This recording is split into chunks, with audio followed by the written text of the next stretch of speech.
134 বছরের ইতিহাসে কখনো আইনজীবীদের উপর এই ধরনের ন্যাক্কারজনক ঘটনা ঘটায় নাই। জানেন যে জুলাই যে বৈষম্য ছাত্র আন্দোলন ছিল এবং এই ছাত্র আন্দোলন যখন এক দফা আন্দোলনের রূপ লাভ করে, তখন আমরা ঢাকা আইনজীবী সমিতির বিএনপি সমর্থিত আইনজীবীরা সহ আমাদের এখানে আমরা ফ্যাসিস্ট বিরোধী আইনজীবী ছিল, সবাই আমরা প্রতিদিন আমরা এই আন্দোলনে ছিলাম এবং মিছিল মিটিং করেছি।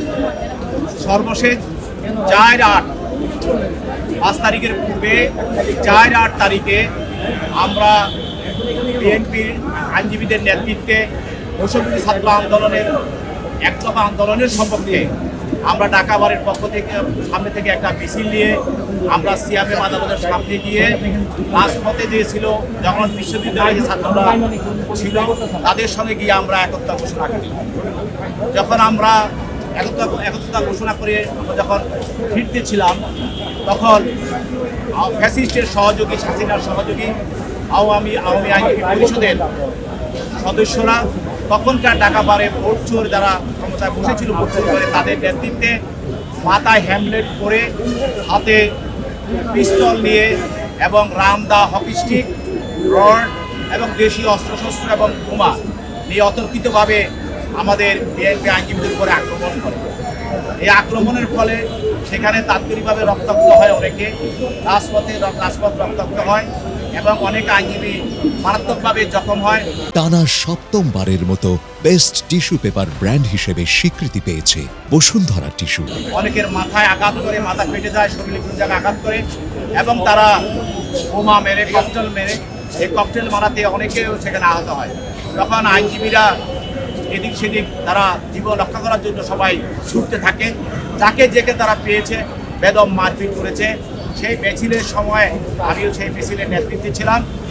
তারপরে সেই মিছিল থেকে যখন আমরা জীবন রক্ষা করার জন্য আমরা বিভিন্ন জায়গায় যখন আশ্রয় গ্রহণ করি, এই সময়ে তারা ওই মিছিল নিয়ে এসে আমাদের ঢাকা বারে আইনজীবী সমিতিতে আসে, এসে আমাদের বিএনপি আইনজীবীদের যে চেম্বারগুলো ছিল, আমার চেম্বার সহ সকল চেম্বার তারা ভেঙে ফেলে এবং তছনছ করে এবং পেট্রোল দিয়ে আগুন দেওয়ার চেষ্টা করে এবং আমাদের মূল্যবান জিনিসপত্র, টাকা পয়সা তারা ছিনিয়ে নেয়।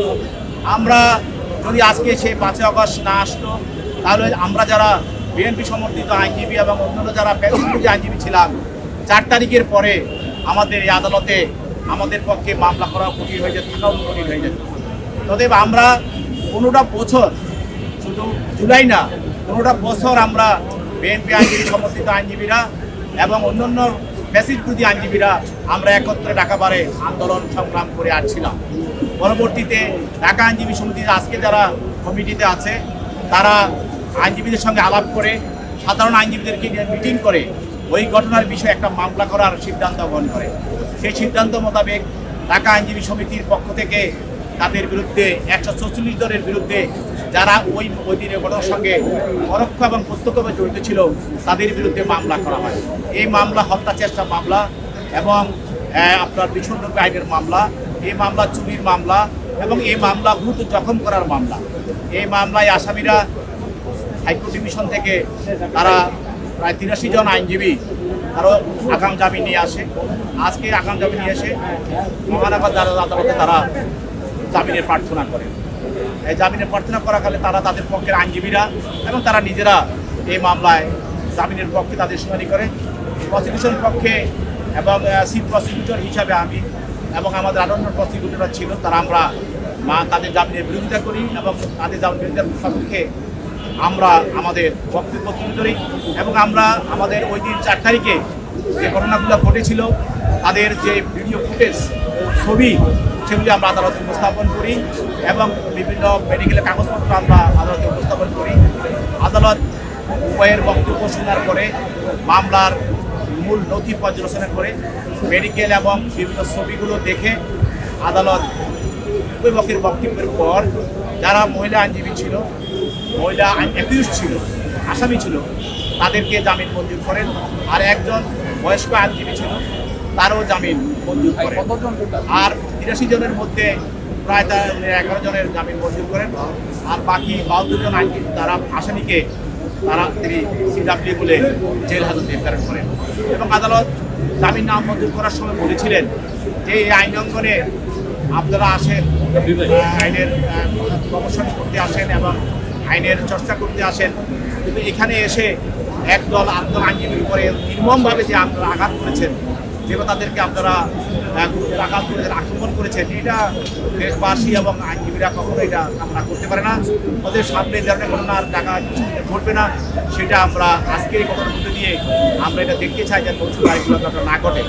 এবং আদালত তাদেরকে জামিন, যেহেতু অনেক আসামি, সেই হিসাবে আদালত তাদেরকে সশয় অবস্থায় তাদেরকে কারাবরণ জামিন বাতিল করেন এবং তাদের কারাবরণ করার জন্য তাদেরকে নির্দেশ দেন। 134 বছরের ইতিহাস, 134 বছরের ইতিহাসে কখনো আইনজীবীদের উপরে এই ধরনের ন্যাক্কারজনক ঘটনা ঘটায় নাই। আমরা এখানে যে দলের সদস্য হোক না কেন, আমরা সব বছরে ছিলাম। ঢাকা আইনজীবী সমিতিতে একটা শান্তিপূর্ণভাবে নির্বাচন হতো, আমরা উভয় পক্ষে নির্বাচনে অংশগ্রহণ করতাম এবং আমরা হার জিত উভয় মেনে নিতাম। কিন্তু ফ্যাসিস্টের আমলে আমরা দেখলাম, ফ্যাসিস্টের আমলে কয়েক বছর আমাদের এখানে ঢাকা বারের 3-4 বছর নির্বাচন সুষ্ঠু হয়েছিল। এরপরে প্রায় ফ্যাসিস্ট আমলে 10 বছর যাবৎ আমরা এখানে নির্বাচন করতে পারি নাই, আমাদেরকে ভোট দিতে দেয় নাই, আমাদেরকে প্রার্থী হতে দেয় নাই এবং জোর করে আমাদের ব্যালট বাক্স দিয়ে গেছে। এবং আমরা জানেন যে বিভিন্ন মামলায়, আমাদের তারেক রহমান সাহেবের মামলায় আমাদেরকে তারা লাঞ্ছিত করেছে, আমাদেরকে আহত করেছে এবং আমরা অনেকে হসপিটালাইজ ছিলাম এবং আমাদের একটা পদযাত্রা করেছিল, আমরা সেখানে তারা আমাদের আক্রমণ করেছে এবং আমাদের উপরে মামলা দিয়েছে, বিভিন্ন সময় আমাদের উপরে মামলা দিয়ে হ্যারাসমেন্ট করেছে। এবং আপনারা জানেন যে তাদের আমলে আমাদের খন্দকার মাহবুব হোসেন সাহেবের মতো একজন 85-90 বছর বয়স, তাকে ডান্ডা বেড়ি দিয়ে তাকে আদালতে আনা হয়েছিল। আপনারা জানেন যে ব্যারিস্টার কায়সার কামাল, আপনার সুপ্রিম কোর্টে অনেক সিনিয়র আইনজীবী, আমাদের ঢাকা বারে আমাদের অনেক সিনিয়র আইনজীবী, আমাদেরকেও তারা আদালতে জেলখানায় নিয়ে গেছে এবং তারা আমাদেরকে বিভিন্ন সময় হাত পা দিয়ে, মিথ্যা মামলা দিয়ে তারা হয়রানি করেছে। যেটা ইতিপূর্বে এখানে এই আদালতে কখনো হয় নাই। আমাদের অনেক সিনিয়র আইনজীবী, তাদেরকে তারা ডান্ডা বেড়ি দিয়ে, হাত পোড়া দিয়ে মিথ্যা মামলায় তারা দিয়েছে। আমরা এ ধরনের কোনো মামলা বিশ্বাসী না। আমরা যে মামলাটা আমরা করেছি, সেই মামলাটা আপনারা যদি দেখেন, 4 তারিখে যদি আপনারা কেউ টেলিভিশন, পত্র পত্রিকা যদি আপনারা ফুটেজগুলো দেখেন, 4 তারিখে তারা কীভাবে আমাদের আক্রমণ করেছিল, সেটা বিভিন্ন টেলিভিশনে এবং বিভিন্ন পত্রিকায় সেই ধরনের ফুটেজ এবং নিউজ সেখানে আসে। তাহলে আমরা যেহেতু এখন আমরা মনে করি দেশে একটা ন্যায় বিচারের একটা প্রবাহ চলছে, দেশের মানুষ ন্যায় বিচারের জন্য এখন সবাই উন্মুখ এবং সবাই আদালতের শরণাপন্ন হচ্ছে। তদ্রূপ আমরাও তারা এখন অনেকে পলাতক, তারপরেও আমরা তারা ব্যক্তিগত বা তাদের কারোর উপরে আমাদের কোনো আক্রোশ আমরা করছি না, বরঞ্চ আমরা মামলা করে আইনের পথে তাদের আমরা শাস্তি চাচ্ছি। তারা যে গত 15 বছর আমাদের উপরে যে অন্যায়টা করেছে, আমাদের উপরে যে অবিচারটা করেছে, এটার আমরা আইনগতভাবে আমরা তাদের কাছে আমরা তাদের বিচার চাচ্ছি।